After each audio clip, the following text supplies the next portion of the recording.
Hi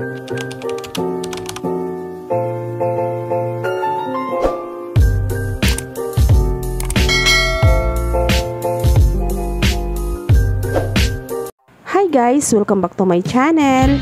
Two cats were sleeping beside me now guys. Hindi pa sila nag-aaway. If you want to know kung bakit ako nagsusuklay ng aking buhok 100 times a day, ito po ang dahilan. Para maging shiny ulit yung buhok ko kasi nasisira siya guys sa kahe-hair color ko po.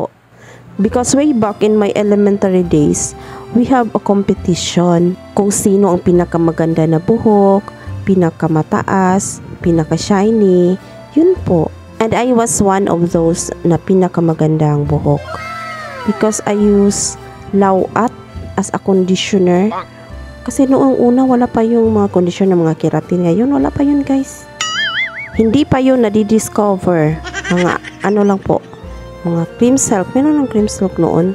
Yung shampoo namin noon, ang hindi ko talaga malilimutan, Sunsilk po ang pinakamabango. Ngayon, bihira na lang po ako magsha-shampoo guys.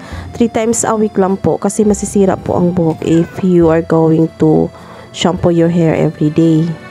Kaya, I usually comb my hair 100 times a day before I sleep para po maging shiny siya ulit.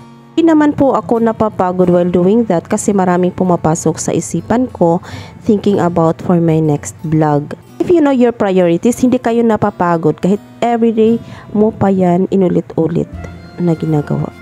Because time is gold, wag mong sasayangin yung mga oras mo to spend sa mga bagay na hindi naman mahalaga. Pastilan, oy. But realization is always at the end, guys. All we have to do is to correct it. And that's my advice for you for tonight's vlog. And hope you like and enjoy my vlog. Just keep on watching. And please don't forget to like and subscribe to my channel.